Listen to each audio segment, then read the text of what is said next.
صلاة يا رسول الله عليكم سلام يا حبيب الله عليكم بسم الله الرحمن الرحيم يسأله من في السماوات والأرض كل يوم هو في شان صدق الله مولانا العظيم وصدق رسوله النبي الكريم رب صل وسلم وبارك عليه أما بعد সম্মানিত মুসল্লিয়ানে কেরাম, বেরাদরান ইসলাম, আশিকানে মুস্তাফা সাল্লাল্লাহু আলাইহি ওয়াসাল্লাম,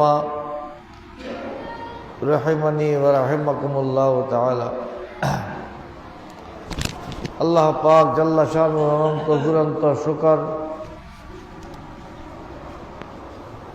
যে আহকামুল হাকিমিন রব্বুল ইজ্জত দয়া করে মেহরবানি করে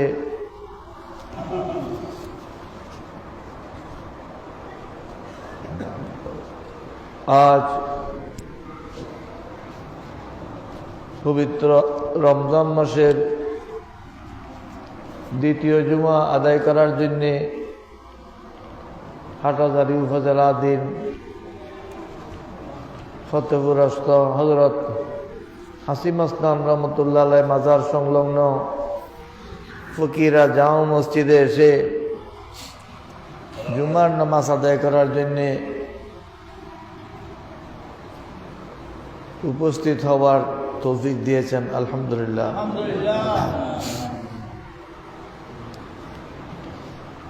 আমাদের মতো অনেক মানুষ গত জুমাতে নামাজে অংশগ্রহণ করেছিল, হয়তো আজ নাই। আমার বাসার খুব কাছাকাছিও একজন গত রাত্রে ইন্তেকাল করেছেন। আজ জুমার পর জানাজা হবে, দফন হবে। আল্লাহ পাক জাল্লা শানুহু আমাদের হায়াতের মধ্যে বরকত দিয়েছেন, রিজিকের মধ্যে বরকত দিয়েছেন, সুস্থতার সাথে মসজিদে আসার তৌফিক দিয়েছেন। মহান রব্বুল আলমিনের দরবারে লাখো কোটি শুকরিয়া, আলহামদুলিল্লাহ। আজকের খুতবার মধ্যে পবিত্র কোরআনের একটি আয়াতে করিমা পেশ করা হয়েছে, যে আয়াতের মধ্যে আল্লাহ পাক জাল্লা শানুহু ইরশাদ ফরমাচ্ছেন, আল্লাহ সেই মহান সত্তা, মহান জাত, যার কাছে আসমান জমিনের সকলেই সদা সর্বদা চাইতেই আছে, প্রার্থনা করতেছে, আর তিনি সার্বক্ষণিক প্রত্যেককে দিতেই আছেন। সুবহানাল্লাহ।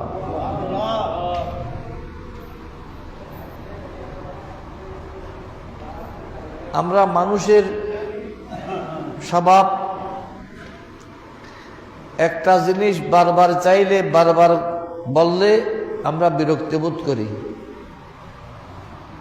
কয়বার বলো বেড়া, আমরা রেগে যাই, বিরক্ত হয়ে যাই, অসন্তোষ প্রকাশ করি। কিন্তু আল্লাহ পাক সুবহানাহু ওয়া তাআলা এর ব্যতিক্রম। বান্দা যত চায় এত আল্লাহ বেশি খুশি, আলহামদুলিল্লাহ।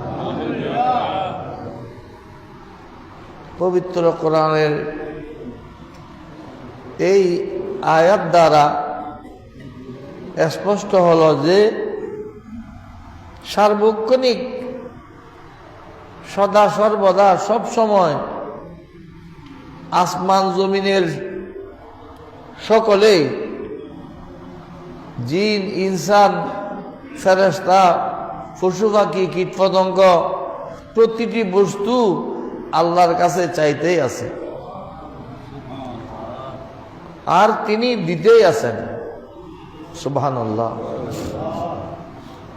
কিন্তু আমাদের দেশে এক শ্রেণীর মোল্লারা মাথায় মাথায় ফাগড়ি আছে, টুপি আছে, মুখে দাড়ি আছে, লম্বা জামা আছে,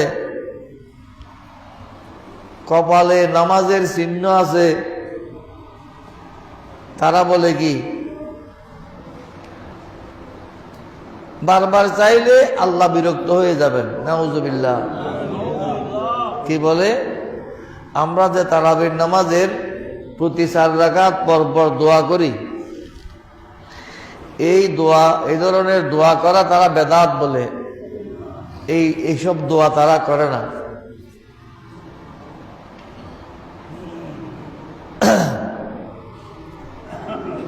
উনিশশো 75 সালে এই হাটহাজারীর গুমানবর্ধন এলাকায় ফেসকারহাট বাজারে একজন দোকানের সওদাগর ছিল মৌলভী নাদের, ওনার নাম নাদেরুল হক নাকি এরকম একটা নাম ছিল, নাদের, সেটা আমার স্মরণ আছে। উনি এটা জায়েজ নাই, এটা বেদাত ফতোয়া দিয়েছিলেন। ওই সময় ফেসকারহাট মাদ্রাসার মাঠে ওলামায়ে কেরাম এসেছিলেন। এই গুমানবর্ধন এলাকার মাওলানা সৈয়দ সিরাজুল হক রহমতুল্লাহ আলাই, উনি নাজিরাট আহমদিয়া মাদ্রাসার হেড মাওলানা ছিলেন। সিফাতুল আলিয়া মাদ্রাসার প্রতিষ্ঠাতা হযরত আল্লামা শাহ আজিজুল্লাহ আল কাদরি রহমতুল্লাহ আলাই, আরো উলামায়ে কেরাম এসেছিলেন। আমার স্মরণ আছে, তখন আমি ফাজল পরীক্ষার্থী ছাত্র। মাওলানা নাদেরের দোকানে হেদায়া কিতাব এবং বদায়ুস সানায়ে এই 2টা কিতাব নিয়ে আমাকে মাওলানা নাদেরের কাছে পাঠিয়েছিলেন যে উনি আসতেছেন না। যখন হুজুরেরা আসছেন তখন উনি আসতেছেন না। এই ওয়াহাবিরা কখনো মোনাজারার জন্য সুন্নিদের সামনে উপস্থিত হবার সাহস করেনি। আজকাল করতেছে, তবে আসে না। করতেছে কেন? 2 কারণে আসতেছে। এক কারণ হলো, আমাদের মাঠে ময়দানে যেসব বক্তারা আছে, আমরা যাদেরকে নিয়ে এ বোকাসুন্নিরা ভাইরাল বক্তা আনে, কণ্ঠ সুন্দর, লম্বা লম্বা কথা বলে, মানুষকে হাসায়, রুচিপূর্ণ কথাবার্তা বলে, এইসব শোনার জন্য ভাইরাল বক্তা আনে। এইসব বক্তাদের ওয়াজ শুনে ওরা মনে করে যে সুন্নিদের কাছে এলম কালাম নাই। নাউজুবিল্লাহ বলেন।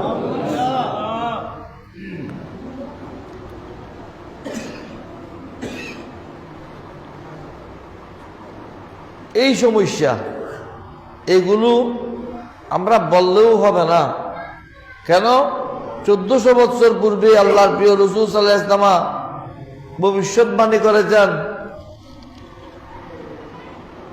এমন সময় আসবে মানুষ মূর্খদের কাছে ফতোয়া তলব করবে। ইয়াত্তাহাদুন নাসু রুউসান জুহালা ফাআফতু মিন গায়রি ইলমিন দাল্লু ফাআদাল্লু।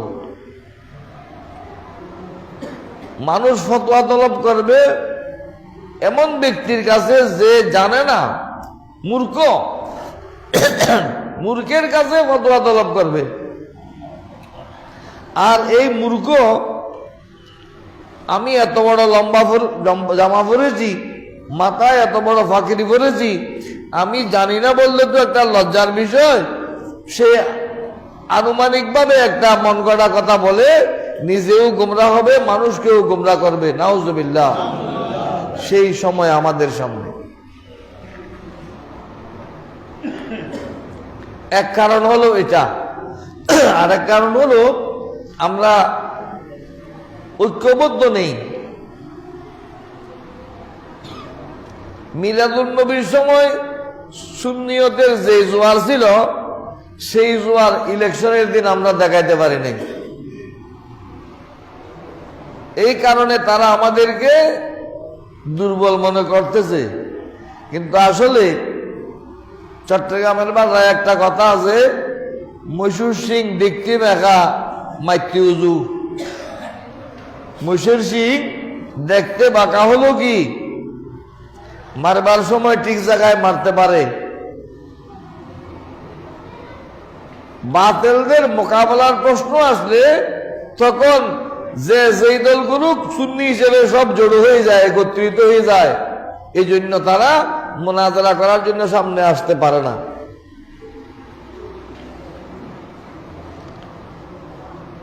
তো মৌলানা নাদেরকে গিয়ে দেখাইলাম বাদায়ুস সানায়ে কিতাবে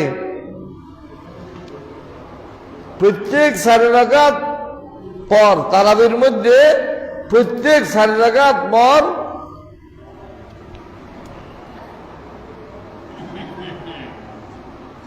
ইউসাব্বিহু ওয়া ইউকাব্বিরু ওয়া ইউহাল্লিলু ওয়া ইয়াদউ।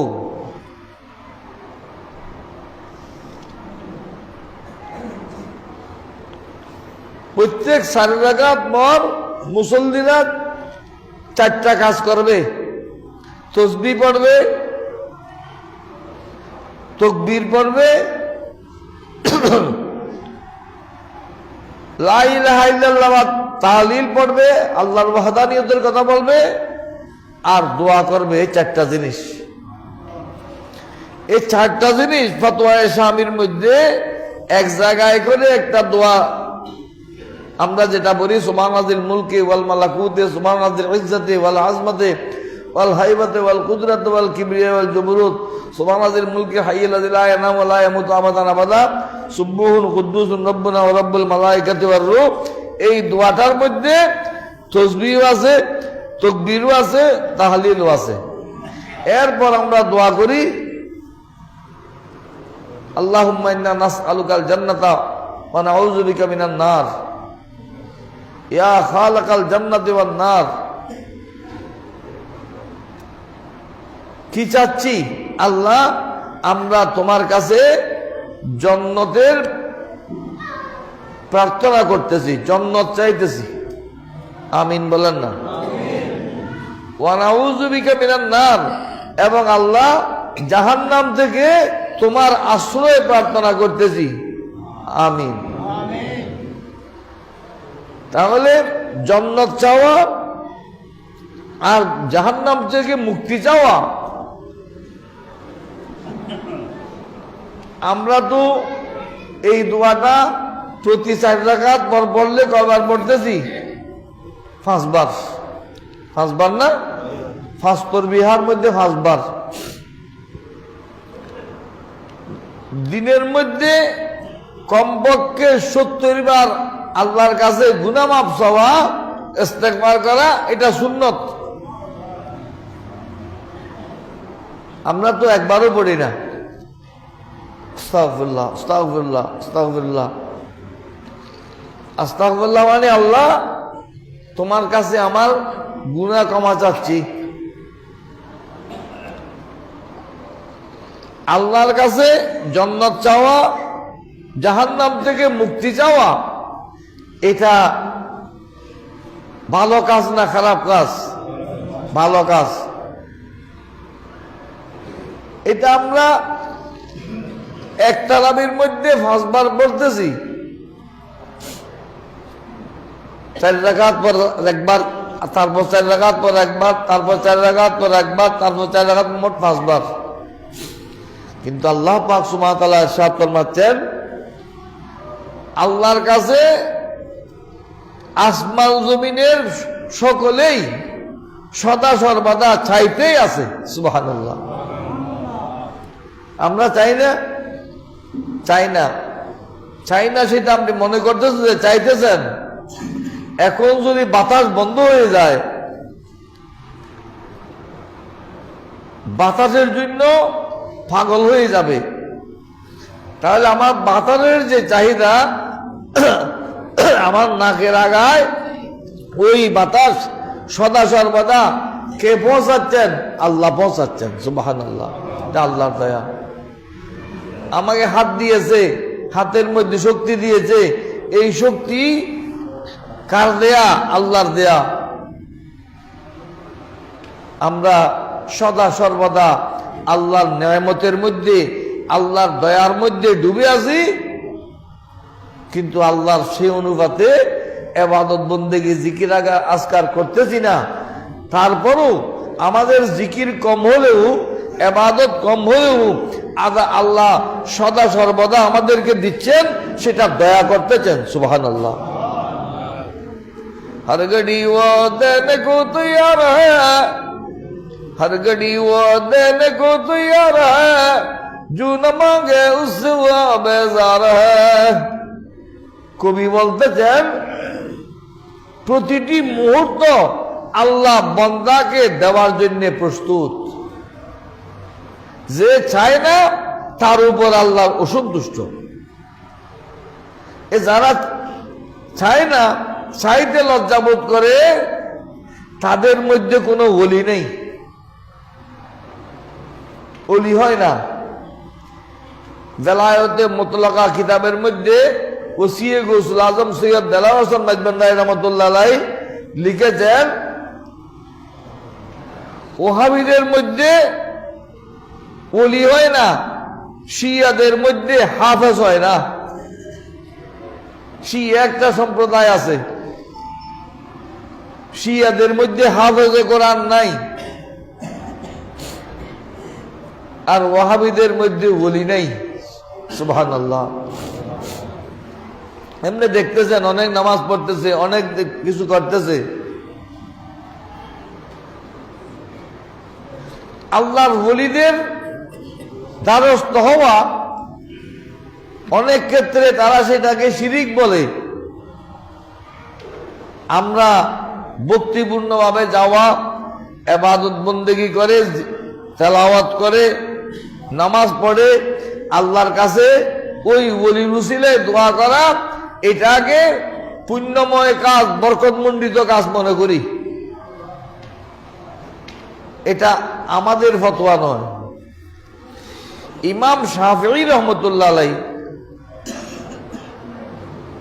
হানাফি, শাফিঈ, মালিকি, হাম্বলি চারটা মাযহাব আছে না, এই শাফি মাযহাবের ইমাম শাফিঈ রহমতুল্লাহ আলাইহি কোন জটিল কঠিন মশালায় যদি আটকা পড়তেন, কোন একটা বিষয় যদি তার বুঝে না আসতো, উনি ইমাম আবু হানিফা রহমতুল্লাহ আলাইহির মাজারে যেতেন। সুবহানাল্লাহ।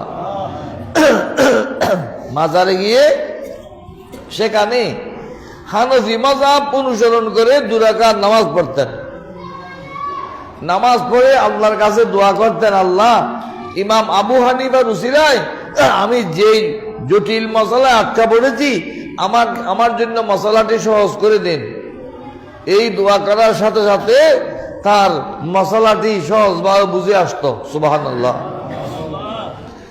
আমাদের তো না আছে বিদ্যা, না আছে যোগ্যতা, শুধু বক বক করতে জানি। ইমাম শাফিঈ রহমতুল্লাহের মতো ব্যক্তি যদি মাজারে যাওয়া সওয়াব মনে করেছেন, ভালো মনে করেছেন, আমি আর আপনি কে? দুকা দিতে কিছু লোক যায়, কিছু লোক শটামি করতে যায়, অনেকে মাইজবেন না যায় সেখানে কি করে দেখার জন্য। এইবার ইলেকশনের সময় ফেসবুকে আসছে জুনাইদ আল হাবিব এক মাজারে গিয়েছে, মাজারে গিয়ে এমনি দাঁড়িয়ে রয়েছে, কি পড়ছে না পড়ছে সেটা তো দেখা যাচ্ছে না, দাঁড়িয়ে রয়েছে। কিছুক্ষণ দাঁড়িয়ে সে আবার পিছু চলে আসছে, কারণ কোনো দোয়া করে নাই, কিছু করে নাই, এমপিও হয় নাই।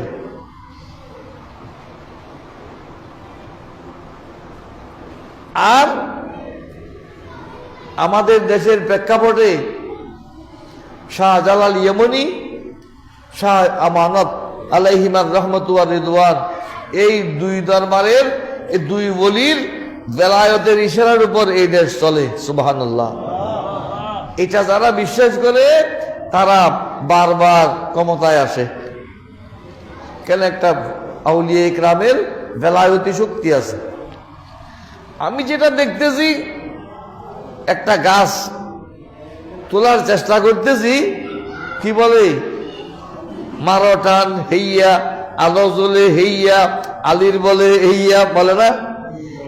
হেইয়া বললে গাছ উঠবে? হেইয়া বললে গাছ উঠবে না, ধাক্কা দিতে হবে, ধাক্কা দিতে হবে, টানতে হবে, ঠেলতে হবে। যেই শক্তি দিয়ে গাছ উঠতেছে সেটা দেখা যাচ্ছে না, আমরা শুধু দেখতেছি হেইয়া বলতেছে সেটা। এখানে যেসব ব্যক্তিরা, যেসব মাধ্যমে দেশ চলছে, এখানে একটা আউলিয়া ইকরামের বেলায়তি শক্তিও আছে। সুবহানাল্লাহ। আমি ইলেকশনের পূর্বে বলেছিলাম, আমাদের দোয়াতে কিছু হবে না। এই জমিনের ভিতর এমন এমন ব্যক্তি শুয়ে আছেন, যারা ওখান থেকে নজর রেখেছেন, ওদের দোয়ার বরকতে সবকিছু হয়ে যাবে। সুবহানাল্লাহ।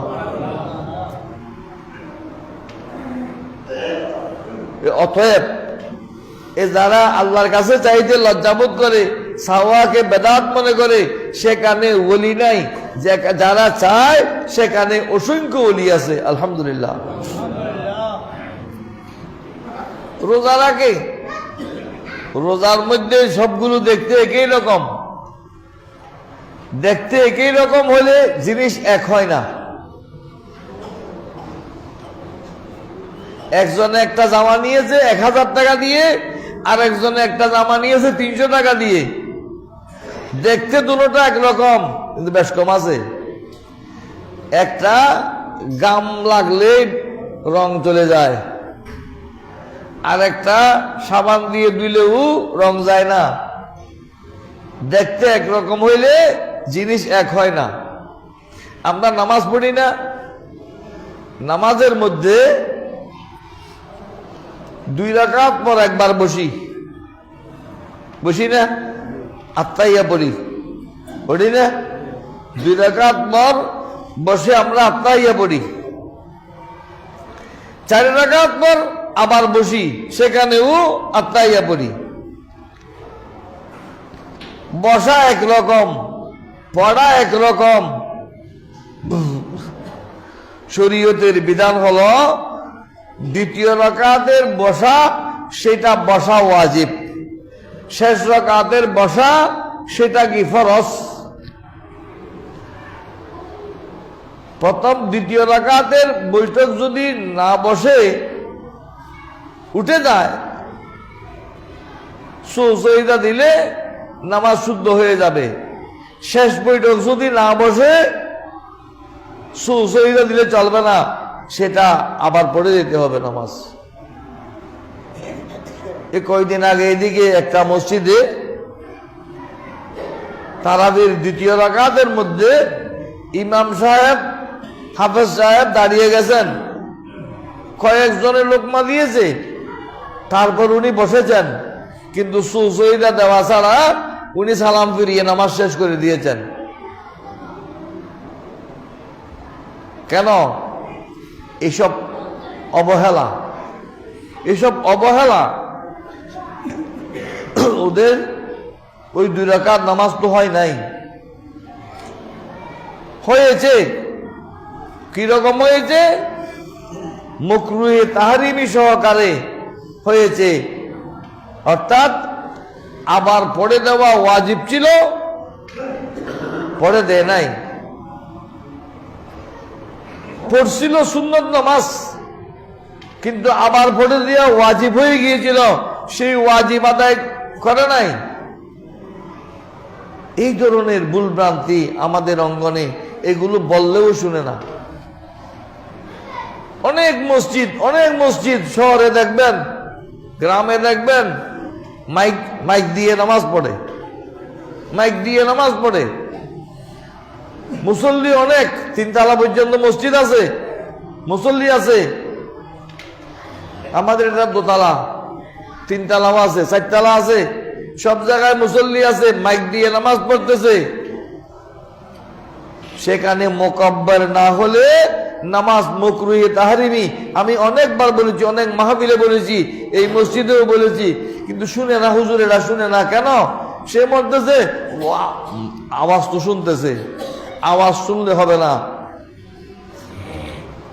মুকাব্বির হওয়া সুন্নতে মুতাওয়ারাসা, ধারাবাহিকভাবে মুকাব্বির হওয়ার সিস্টেম আছে।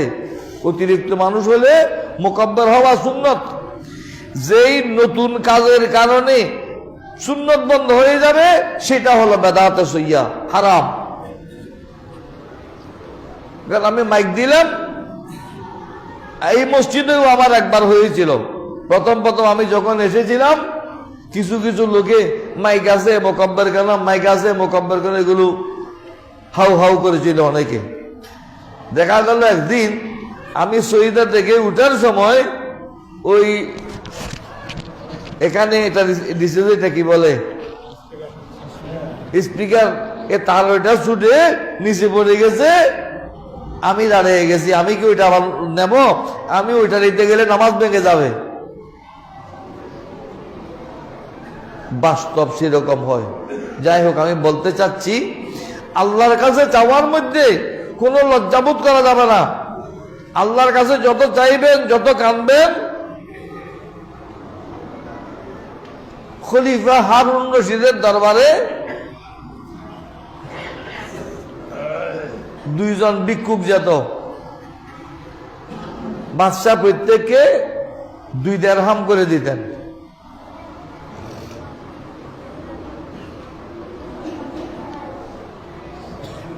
আর একবার, অনেক লম্বা কথা, সবাই এখানে হবে না,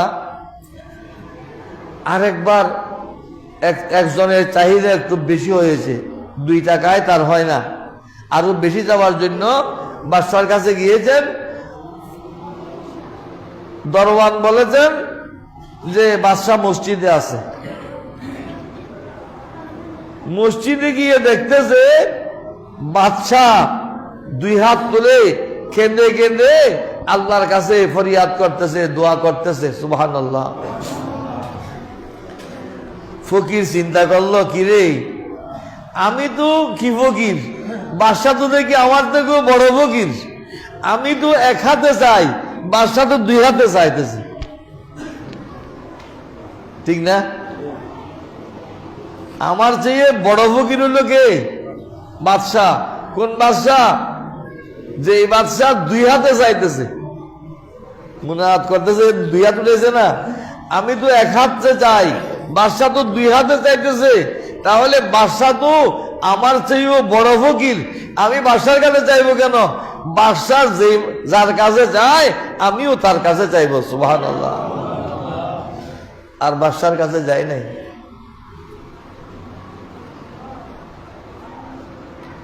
লম্বা কথা, পরে সেই ফকির বড় বড় ধনী হয়ে গেছে। অন্য সময় সুযোগ হলে বলবো কিভাবে ধনী হয়েছে। আপনারা আল্লাহর কাছে ফরিয়াদ করুন, আল্লাহর কাছে দোয়া করুন। লম্বা কথা আছে। আল্লাহর কাছে চাইলে আল্লাহ কিভাবে দেবেন, আপনাকে কিভাবে ধনী বানাবেন, আল্লাহ কাকে কিভাবে ছোট বানাবেন, বড় বানাবেন, সবকিছু রব্বুল আলমিনের কুদরতের হাতে রয়ে গেছে। সুবহানাল্লাহ। আমরা যে রোজা রাখি, বাতিল বন্দিরাও রোজা রাখে। আমি বুঝাতে যাচ্ছিলাম ওইটা। আত্মাইয়া একরকম, বেশ কম আছে, ঠিক কিনা? রোজা ইমানদারের রোজা। মান সামা রমাদানা ঈমানান ওয়া ইহতিসাবা, হাদিসে পাকের মধ্যে আছে, ঈমান সহকারে খালেস অন্তরে, ঈমান সহকারে খালেস অন্তরে যদি রোজা রাখে, মান সামা রমাদানা মিন আউয়ালিহি ইলা আখিরিহি ঈমানান ওয়া ইহতিসাবা গফরাল্লাহু লাহু মা তাকাদ্দামা মিন যামবিহি। আল্লাহ পাক সুবহানাহু ওয়া তাআলা তার অতীত জীবনের সমস্ত গুনাহ ক্ষমা করে দেবেন। আলহামদুলিল্লাহ। ঈমান লাগবে, খালেস দিল লাগবে। আপনি যদি খালেস দিলে ঈমান সহকারে রোজা রাখেন, আমার রাসূল ইরশাদ ফরমাচ্ছেন রোজাদারের মুখের থেকে যে গন্ধ বের হচ্ছে সেই গন্ধ আল্লাহর কাছে মেশক আম্বরের চেয়ে অধিক খুশবু। সুবহানাল্লাহ। আজকের খুতবার মধ্যে হাদিস আছে। আরেকটি হাদিস আছে, একই হাদিসের মধ্যে বলা হচ্ছে যদি কোন রোজাদারের সাথে কেউ বিবাদ করতে চায় আপনি বলে দেবেন ভাই আমি রোজা রাখছি, তোমার সাথে এত কথা বলতে পারবো না। কিন্তু আমরা দেখি আমাদের সমাজের মধ্যে রোজার দিনে ঝগড়া বিবাদ বেশি হয়, মারামারি খাটাখাটি বেশি হয়, আমরা নিজেকে কন্ট্রোল করতে পারি না। বুঝা গেল আমাদের রোজার মধ্যে ভেজাল হচ্ছে, ঠিক কিনা? রোজাদারের জন্য দুইটি আনন্দের সময় আছে। আজকের খুতবার মধ্যে এই হাদিস বর্ণিত হয়েছে আনন্দের দুইটি সময়। একটি সময় হলো সারাদিন না খেয়ে যখন ইফতারি সামনে নিয়ে বসেছি, ইফতারি খাওয়ার সময় একটা বড় আনন্দ লাগে। সারাদিন উপবাস অনাহার খাই নাই, এখন যখন খাচ্ছি একটা আনন্দ। এটা হলো বাহ্যিক দৃষ্টিতে প্রাথমিক আনন্দ। এর বিনিময়ে আরেকটা আসল আনন্দ পাওয়া যাবে। সেটা কোথায়? সেটা আল্লাহ পাক সুবহানাহু ওয়া তাআলার দিদার যখন লাভ করবেন তখন দেখবেন যে জীবনের সব চাওয়ার সর্বশ্রেষ্ঠ চাওয়া সেদিনই পাওয়া যাবে যেদিন আল্লাহ পাকের দিদার নসিব হবে। সুবহানাল্লাহ। বেহেশতি মানুষ যে বেহেশতি মানুষকে যখন বেহেশতের বিভিন্ন নেয়ামত, ফল মূল, ফোর গেলমান সবকিছু দেয়া হবে, তখন তাদেরকে প্রশ্ন করা হবে তোমাদেরকে যেই ওয়াদা আল্লাহ দিয়েছেন তোমরা সেই ওয়াদা ঠিক মতো পেয়েছ? কিছু লোক বলবে হ্যাঁ হ্যাঁ পেয়েছি। কিন্তু কিছু আল্লাহর পাগল আছে যাদেরকে আমরা ওলি বলি, গোস কুতুব বলি, আবদাল আখিয়ার বলি, আল্লাহর মাহবুব বান্দারা, ওরা বলবে না না না না আমরা আসলে কিছু পাই নাই। সুবহানাল্লাহ বলেন না? এত বিশাল বেহেশত, এত হুর গেলমান, এত ফলমূল, এত মধুর নাহার, সওয়াবের নাহার, দুধের নাহার, খালাস পানির নাহার, আমরা কিছু পাই নাই। কেন পাও নাই? আমাদেরকে তো ওয়াদা দেয়া হয়েছিল জান্নাতের মধ্যে আল্লাহর দিদার দেবে। সুবহানাল্লাহ।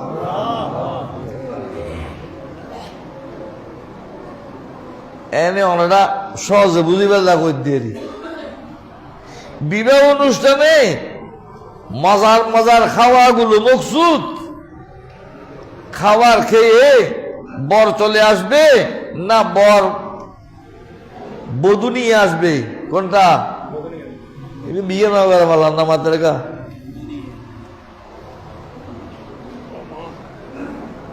বিয়ের আয়োজন সবকিছুর উদ্দেশ্য হলো বধূবরণ। বধূবরণ না হলে এই আয়োজনের কোনো লাভ নাই। জান্নাতের মধ্যে আল্লাহর মাহবুব বান্দারা বলবেন আমরা এগুলোর জন্য তো আল্লাহর ইবাদত করি নাই, আমরা এগুলোর জন্য আল্লাহর এত শ্রম দিই নাই, কষ্ট করি নাই। মানুষ খাচ্ছে আমরা অনাহারে ছিলাম, মানুষ ঘুমাচ্ছে আমরা ইবাদত করেছিলাম, এগুলোর জন্য না। এই বেহেশতের নেয়ামত, হুর গেলমান, এই আম খাট্টর লেসু, এগুলোর জন্য না। কি আমাদেরকে তো ওয়াদা দেয়া হয়েছিল আল্লাহ পাক সুবহানাহু ওয়া তাআলার দিদার নসিব হবে। যদি আল্লাহকে দেখতে না পাই তাহলে আমরা এগুলো দিয়ে করব কি? তখন 70,000 পর্দার থেকে একটা পর্দা তুলে আল্লাহ পাক সুবহানাহু ওয়া তাআলা একটু দিদার দেবেন, সুবহানাল্লাহ। সেই দিদার পেয়ে দেখে মানুষ জান্নাতীরা সেই দিদারের ঝলক বরদাস্ত করতে পারবে না, বেহুশ হয়ে যাবে। সেই বেহুশ অবস্থায় থাকবে 40,000 বছর, সুবহানাল্লাহ। 40,000 বছর বেহুশ থাকার পর যখন হুঁশে আসবে, জিজ্ঞেস করা হবে, তোমরা আল্লাহকে দেখেছ? দেখেছি, কিন্তু বুক করতে পারি নাই। একটা জিনিস দেখলে তো দেখার মধ্যেও একটা তৃপ্তি আছে, আমরা তো সেটা বরদাস্ত করতে পারি নাই। তখন বলবে আল্লাহ পাক সুবহানাহু ওয়া তাআলার দিদার দুই রকম, একটা জালালি, একটা জামালি। যেমন সূর্যের মধ্যেও আলো আছে, চন্দ্রের মধ্যেও আলো আছে। সূর্যের আলো